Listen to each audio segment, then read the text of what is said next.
사진 한 장 볼까요? 무슨 사진일까요? 계단입니다. 어떤 계단일까요?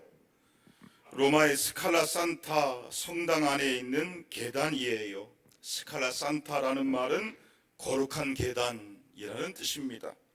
이 계단은 예수님께서 빌라도에게 재판을 받으셨을 때에 주님이 고난을 당하시며 핏자국을 남기시며 오르셨던 계단이지요. 총 8개의 계단입니다. 주 326년 로마의 콘스탄틴 황제의 어머니 헬레네가 예루살렘에서 로마로 그대로 옮겨 놓은 거예요. 나 같은 죄인을 구원하기 위하여 수치와 모욕과 고난당하신 예수님의 은혜가 너무나도 감사하다. 그래서 계단을 로마로 옮겨와서 그것을 기념하기 위하여 예배당을 만들어 보존한 거지요. 그런데 이 계단에 대하여 가톨릭 교회에서 내려오는 한 가지 이야기가 있어요. 누구든지 이 계단을 무릎으로 올라가며 주기도문을 외우면 죄사함을 받는다. 심지어 구원받지 못하고 연옥에 들어가 있는 영혼도 구원받을 수 있다. 그래서 지금도 많은 사람들이 이 계단을 무릎으로 올라가며 구원을 위하여 기도하고 있습니다. 16세기 마틴 루터도 마찬가지였어요. 그가 죄 때문에 고통스러워할 때에 그도 이 성당에 와서 28개의 계단마다 입을 맞추고 무릎으로 계단을 오르내립니다. 그런데 아무리 무릎으로 계단을 오르내려도 마음속에 죄사함의 확신이 들지 않는 거예요. 그래서 내 정성이 부족한가 보다, 내 열심이 부족한가 보다, 그런 생각을 가지고 더 정성을 다하여 계단에 입을 맞추고 더 열심을 다하여 무릎으로 계단을 올라가게 돼요.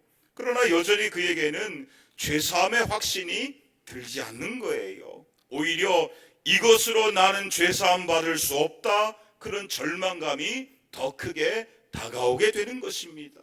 그때 그 마음속에 로마서 1장 17절의 말씀이 떠오르게 되지요. 우리 로마서 1장 17절의 말씀을 다 같이 읽겠습니다. 시작. 복음에는 하나님의 의가 나타나서 믿음으로 믿음에 이르게 하나니 기록된 바 오직 의인은 믿음으로 말미암아 살리라 함과 같으니라. 여러분 따라해 볼까요? 오직 의인은 믿음으로 말미암아 살리라. 루터가 깨달은 거예요. 아, 그렇구나. 죄사함은 나의 공로로 이루어지는 것이 아니다.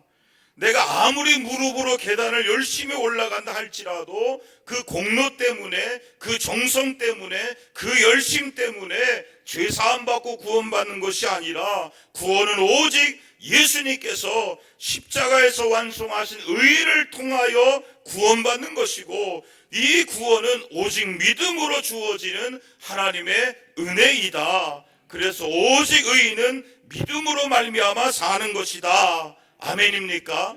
루터가 이것을 깨닫고 오직 믿음으로, 오직 은혜로, 오직 성경으로 이 세 가지를 외치며 종교개혁을 주장하게 되지요.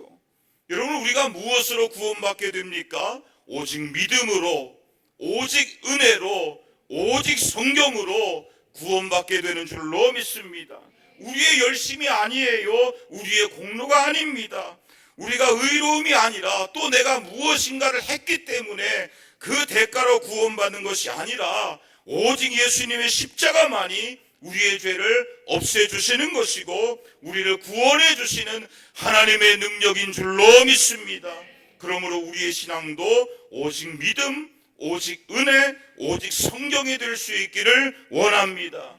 오늘 성경도 이러한 이야기를 하고 있는 거예요. 우리 1절의 말씀을 볼까요? 1절 다 같이 읽겠습니다. 시작. 14년 후에 내가 바나바와 함께 디도를 내리고 다시 예루살렘에 올라갔나니. 오늘은 갈라디아서 세 번째 시간이지요.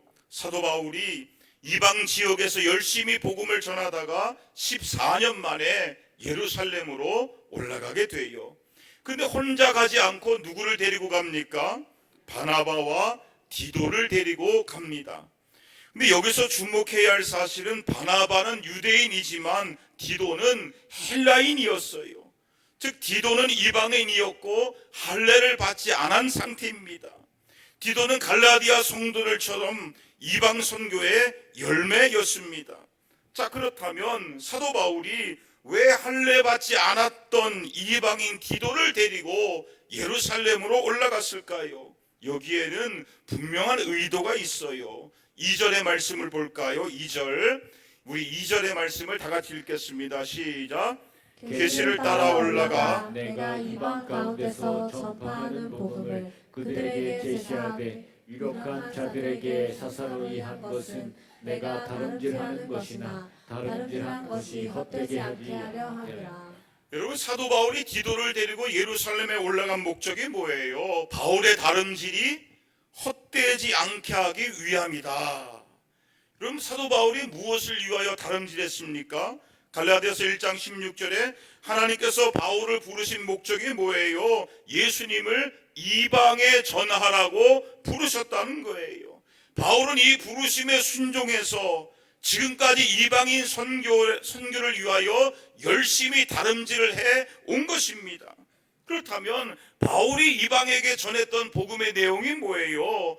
갈라디아서 2장 16절 말씀을 볼까요? 우리 다 같이 읽겠습니다. 시작. 사람이 의롭게 된 것은 율법의 행위로 말미암음이 아니요 오직 예수 그리스도를 믿음으로 말미암는 줄 알므로 우리도 그리스도 예수를 믿나니 이는 우리가 율법의 행위로서가 아니고 그리스도를 믿음으로써 의롭다함을 얻으려 함이라. 율법의 행위로서는 의롭다함을 얻을 육체가 없느니라. 아멘. 여러분, 이 말씀 그대로 저와 여러분이 의롭게 된 것은 우리의 행함도 아니고 노력도 아니고 공로도 아니고 오직 예수 그리스도를 믿음으로 의롭게 되는 줄로 믿습니다. 오직 예수님의 십자가의 피가 우리의 모든 죄를 다 씻어주시는 것이고 우리를 의롭게 해주시는 것이며 죄의 심판에서 저와 여러분을 구원해 주시는 줄로 믿습니다. 구원의 길은 오직 예수님이에요. 구원의 능력은 오직 예수님의 십자가뿐입니다. 우리의 구원은 오직 예수님 한 분으로 완전하고 완벽하며 충분한 줄로 믿습니다. 아멘입니까? 바울이 전했던 복음이 이 복음이에요. 바울은 이 복음을 위하여 열심히 다름질해 왔던 것입니다. 그리고 이 복음의 열매인 디도를 데리고, 즉 할례 받지 않았던 그 디도를 데리고 예루살렘으로 올라간 거예요. 2절의 말씀을 다시 볼까요?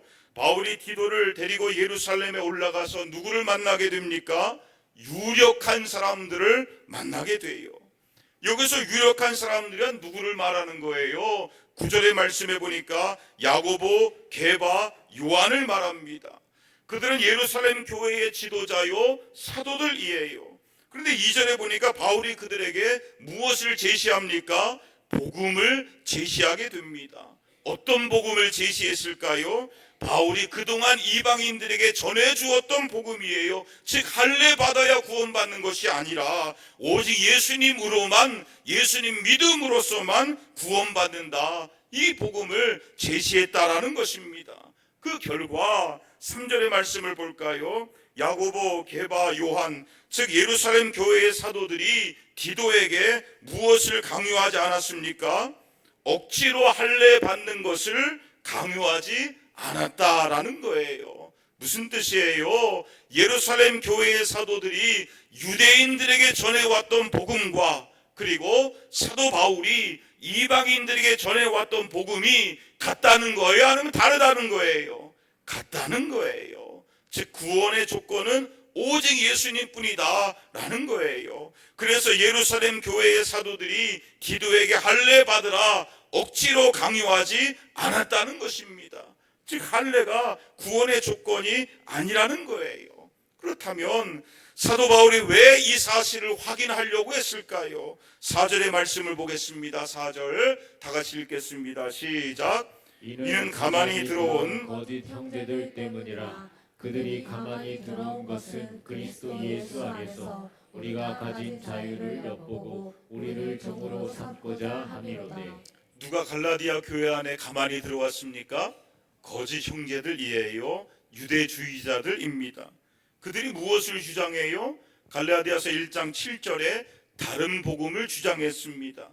여기서 다른 복음이 뭘 말하는 거예요? 예수님만으로 우리의 구원이 충분하지 못하다라는 거예요. 그래서 예수님 더하기 할례, 예수님 더하기 안식일 준수, 예수님 더하기 율법, 예수님 더하기 정결의식, 이러한 것들을 더해야 우리가 구원받을 수 있다라고 주장합니다. 실제로 사도행전 15장 1절에 유대주의자들이 무엇을 주장하고 있습니까? 모세의 율법대로 할례를 받지 아니하면 능히 구원받을 수 없다, 그렇게 주장해 왔다는 거예요. 즉 할례가 구원의 조건이다라는 주장입니다. 그러나 이것은 복음이 아니지요. 왜냐? 구원에 있어서 예수님 외에 무엇인가를 더 한다면 그것은 예수님의 십자가가 우리를 구원할 수 없다는 뜻이고, 그것은 예수님의 십자가가 우리에게 구원의 능력이 될 수가 없다는 뜻이에요. 여러분, 만약에 갈라디아 교인들이 이 사실을 인정하고 구원받기 위하여 할례를 받게 되면 어떻게 되는 거예요? 갈라디아서 5장 2절에 이런 말씀이 있습니다. 우리 다 같이 읽겠습니다. 시작. 보라, 나 바울은 너희에게 말하노니 너희가 만일 할례를 받으면 그리스도께서 너희에게 아무 유익이 없느니라. 너희가 만약 할례를 받는다면 그리스도께서 너희에게 아무런 유익이 없다는 거예요. 즉 구원받기 위하여 내가 할례를 받는다면 예수님의 십자가가 우리의 구원에 있어서 아무런 능력도 없다는 뜻이지요.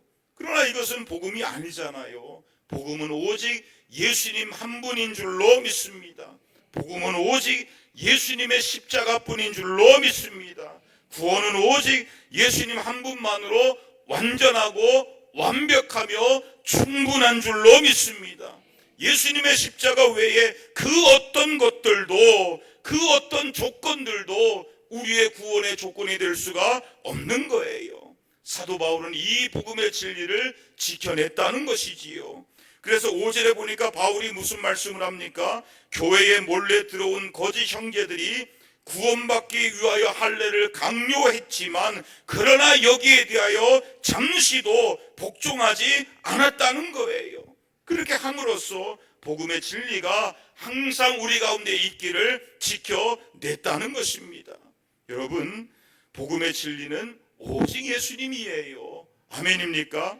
그러나 유대주의의 거짓 형제들이 다른 복음을 주장해요. 예수님만 믿으면 되냐? 아니다. 할례도 받아야 된다. 근데 그 당시 갈라디아 성도들이 들어볼 때 그 말도 맞는 것 같아요. 예수님에게 뭐 한 가지 더 해도 이건 뭐 더 좋을 것만 같아요. 그래서 다른 복음을 따라가기 시작합니다. 그러나 그 다음이 문제입니다. 그렇게 복음의 진리에 대하여 타협하기 시작한다면 결국에는 유대인들이 지켜왔던 구약의 모든 규례들을 다 지켜야 되는 거예요. 안식일도 지켜야 되고 절기들도 지켜야 되고 성전의 제사법도 지켜야 되는 것이고 또 스스로의 공로도 세워야 되는 것이고 점차 행함을 강조하게 되는 것입니다. 그러면 그 결과 어떻게 되는 거예요? 결국에는 예수님을 잊어버리게 되는 것입니다. 그리고 나는 내 공로로 구원받았습니다. 내 선행과 내 의로움과 나의 행함으로 구원받았습니다. 그러면서 자기를 주장하게 되는 것입니다. 이것은 기독교가 아니라 유대교가 되는 거예요. 복음의 진리로 자유케 되는 것이 아니라 율법의 종이 되는 것입니다. 뭔가 자꾸 행함으로써 자기의 신앙을 증명하려고 하게 되는 것입니다. 그러다 보면 결국 바리새인들처럼 외식하게 되는 것이고 포장하게 되는 것이고 가식적인 종교인으로 변질될 수밖에 없는 거예요. 그래서 사도 바울은 거짓 형제들의 다른 복음에 대하여 잠시도 복종하지 않았고 끝까지 복음의 진리를 지켜냈다는 거예요. 오늘날에도 다른 복음을 말하는 사람들이 있어요. 구원받으려면 교회를 오래 다녀야 한다. 결코 그렇지 않습니다. 구원받으려면 헌금을 많이 해야 된다. 절대로 그렇지 않아요. 구원받으려면 먼저 술, 담배 다 끊어야 된다. 절대로 그렇지 않습니다. 구원받으려면 모든 예배에 다 참석해야 된다. 결코 그렇지 않아요. 구원받으려면 매주 성찬을 해야 됩니다. 결코 그렇지 않아요.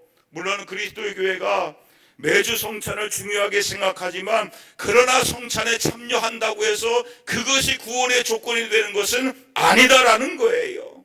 여러분, 우리가 그리스도인이 되고 구원받는 것에 대하여 예수님의 십자가 외에 그 어떤 조건도 더할 수 없습니다. 물론 우리의 신앙생활에는 순종과 봉사와 경건의 모습이 필요해요. 그러나 이것은 구원의 조건이 아니라 구원의 열매인 것입니다. 우리가 구원받은 것에 대하여 감사함으로 순종하는 것이고, 감사함으로 봉사하는 것이고, 감사함으로 경건의 모습으로 살아가는 거예요. 구원의 조건은 오직 예수님밖에 없는 줄로 믿습니다. 네덜란드의 어느 시인이 꿈을 꾸었다 그래요. 꿈에 보니까 자기가 죽어 있어요. 한 천사가 와서 자기를 데리고 갑니다. 그리고 금빛 나는 책을 보여주어요. 천사에게 묻습니다. 이것이 무엇입니까? 너의 삶을 기록한 책이란다. 천사가 그를 가까이 오라고 하더니 그 책의 첫 번째 장을 열어주어요. 거기에는 많은 글씨들이 적혀 있습니다. 이것이 무엇입니까? 너가 저지른 악한 행동이지. 참으로 많이 적혀 있구나. 천사가 다음 장을 넘기니까 거기에는 첫 번째 페이지보다 더 많은 글씨가 적혀 있는 거예요. 이것은 너의 입에서 나오는 악한 말들이란다. 아까 본 행동보다 훨씬 더 많지. 사람은 본래 행동보다 말이 더 많은 법이지. 시인은 두려워서 어쩔 줄 몰라 합니다. 다음 장을 넘기니까 거기에는 더욱 촘촘하게 기록되어 있는 것이 보여요. 이건 또 무엇입니까? 그것은 너의 머릿속에 있던 악한 생각들이란다. 엄청나게 많구나. 사람이란 말하고 행동하는 것보다 생각하는 것이 훨씬 더 많으니 이럴 수밖에. 시인은 떨리는 목소리로 다음 장이 있느냐라고 물어요. 천사가 다음 장을 넘기자 거기는 마치 칠흑같이 어두운 밤처럼 온통 시커멓게 그렇게 칠해져 있는 것입니다. 이것은 너의 악한 마음이란다. 너의 검은 마음에서 모든 생각과 말과 행동이 나오는 것이지. 천사의 말을 들은 시인은 자신의 악한 마음 때문에 영원한 형벌을 받을까봐 두려워 떨게 돼요. 마치 바닥에 보이지 않는 캄캄한 절벽 가운데 서 있는 느낌이었습니다. 시인의 두려움을 보면서 천사가 그 다음 장을 펼칩니다. 그러나 놀랍게도 거기에는 아무런 글씨도 쓰여 있지 않는 거예요. 온통 하얀 종이뿐입니다. 시인이 신기하다고 생각했습니다. 도대체 어떻게 자기의 새카맣던 그 마음이 순식간에 백지처럼 하얗게 변했는지 참으로 신기하고 놀라울 뿐이에요. 그때 천사가 바로 앞장, 즉 검게 칠해진 종이에 그 다음 장을 보여주어요. 거기에는 예수님께서 십자가에 못이 박혀서 피를 흘리고 계시는 모습이 생생하게 그려져 있는 것입니다. 그제서야 시인은 자신의 무서운 죄악이 예수님의 십자가의 보혈로 씻겨서 완전하게 깨끗하게 되었다는 사실을 깨닫게 되고 큰 소리로 주님의 은혜를 찬송할 수 있었다 그래요. 여러분, 우리가 무엇으로 죄를 씻고 구원받을 수가 있었을까요? 요한일서 1장 7절에 이런 말씀이 있습니다. 그 아들 예수의 피가, 그 아들 누구의 피가? 예수의 피가 우리를 모든 죄에서 깨끗하게 하실 것이요. 아멘입니까? 이 말씀 그대로 예수님의 십자가의 피가 저와 여러분의 죄를 깨끗하게 해주시는 것이고 우리를 죄에서 구원해 주시는 줄로 믿습니다. 그러므로 우리에게 어떠한 죄가 있든지 예수님의 십자가의 보혈의 공로를 더욱더 의지할 수 있기를 축원합니다. 찬송가 270장은 이렇게 부르잖아요. 변찮는 주님의 사랑과 거룩한 보혈의 공로를 우리 다 찬양을 합시다. 주님을 만나볼 때까지 예수를 너희를 깨끗게 하시는 주시니 그의 피 우리를 눈보다 더 희게 하셨네. 할렐루야.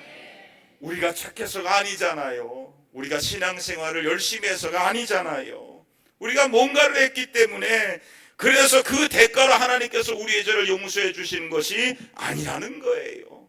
오직 예수님의 십자가의 피가 우리의 모든 죄를 깨끗하게 씻어주시고 용서해 주심을 믿으시길 바랍니다. 그 은혜가 있기를 축원합니다. 우리 10절의 말씀을 볼까요? 10절 다 같이 읽겠습니다. 시작. 다만 우리에게 가난한 자들을 기억하도록 부탁하였으니 이것은 나도 본래부터 힘써 행하여 왔노라. 여러분 따라해 볼까요? 가난한 자들을 기억하도록 부탁하였으니. 사도 바울이 예루살렘 교회의 사도들과 복음의 일치됨을 확인해요. 그래서 친교의 악수를 나누게 됩니다. 그러자 예루살렘 교회의 사도들이 바울에게 무엇을 부탁합니까? 가난한 자들을 기억해 달라. 그럼 왜 가난한 자들을 기억해 달라고 부탁했을까요? 바울을 포함한 모든 사도들이 함께 기억하기를 부탁하고 약속한 것, 즉 가난한 자들을 기억하자라는 것은 사실은 복음의 핵심 진리를 또 다른 관점에서 표현한 문장입니다. 왜냐하면 하나님께서 그 아들을 보내사 우리를 위하여 십자가를 지게 하신 구속 사역은 바로 죄와 사망이라고 하는 존재적 가난 속에 있었던 우리를 향하신 주님의 긍휼하심의 은혜이기 때문에 그렇습니다. 그러므로 가난한 사람들을 기억하고 보살피라라는 것은 십자가의 복음으로 구원받은 우리 성도들이 마땅히 감당해야 할 사명인 줄로 믿습니다. 참된 복음은 머리에서 끝나는 딱딱한 교리가 아니다라는 거예요. 복음은 손으로 흘러가는 것이고 가슴으로 나타나는 것이고 삶으로 드러나야 되는 것입니다. 믿음은 사랑으로 역사하는 거예요. 아멘입니까? 사진 한 장 볼까요? 마리안느와 마가렛 간호사입니다. 1962년 오스트리아의 간호대학 출신의 2명의 수녀가 한국의 나병 환자들이 살고 있는 소록도 병원에서 간호사를 구한다는 소식을 듣게 돼요. 그때 그들은 20대의 젊은이들이었습니다. 그런데 그들이 가방 한 개씩만 들고 소록도에 있는 병원으로 찾아오게 돼요. 나병 환자들이 말리는데도 약을 꼼꼼히 발라주어야 한다. 그러면서 장갑도 끼지 않고 환자들의 상처를 씻어줍니다. 맨손으로 상처에 약을 발라줍니다. 죽을 끓여서 환자들에게 나눠주고 과자를 구워서 동네 아이들에게 나누어 줍니다. 자신의 생활비를 털어서 사람들에게 우유를 사주고 차비를 보태주고 환자들을 위하여 사용을 합니다. 그들의 별명은 큰 할매, 작은 할매입니다. 그들의 별명은 엄마요, 소록도 할매라고 불려집니다. 40년간 한결같이 나병 환자들의 엄마요, 할머니요, 눈과 귀가 되어 그들을 섬겨요. 그러던 어느 날 2005년 이제 그들의 나이가 70이 넘어가게 되면서 그들도 건강이 나빠져서 남들에게 도움을 받아야 할 그 상황이 되자 두 간호사 수녀는 새벽에 조용히 섬을 떠나가게 됩니다. 그들이 남긴 것은 편지 한 장이었어요. 사랑하는 나의 소록도 친구요 은인들에게 부족한 외국인으로서 큰 사랑과 존경을 받아서 감사하며 혹시나 저희들의 부족함으로 마음을 아프게 해드렸던 일이 있다면 이 편지로 용서를 구합니다. 그들이 고향에 돌아갈 때 그들의 손에는 40년 전에 소록도에 올 때 가지고 왔던 그 낡은 가방 한 개씩만 들려져 있었습니다. 그들이 평생 바친 소록도를 조용히 떠난 이유는 짐이 되고 싶지 않아서라고 말을 합니다. 즉 그들은 그렇게 자신들의 모든 것을 다 주고 떠나갔다는 거예요.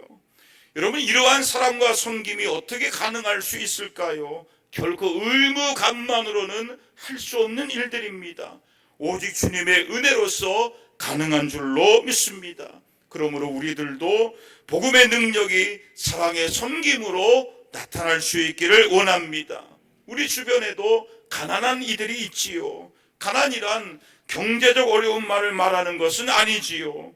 위로가 필요한 사람들, 외로운 사람들, 병든 사람들, 낙심한 사람들, 무엇보다도 복음을 듣지 못한 사람들, 그들을 기억하는 것이 복음의 실천이 되는 것입니다. 오늘 성경의 사도 바울은 복음의 진리를 위하여 한치도 타협하지 않았어요. 그리고 동시에 가난한 자들을 기억하는 일에도 소홀하지 않았다는 거예요. 우리도 그러한 교회가 될 수 있기를 원합니다. 복음에는 타협하지 않는 교회요, 그리고 사랑에는 인색하지 않는 교회요, 진리를 굳게 붙들고 약한 자들을 따뜻하게 품어주는 교회, 그 은혜가 저와 여러분과 우리 교회 가운데 더 풍성할 수 있기를 예수님의 이름으로 축원합니다. 아멘.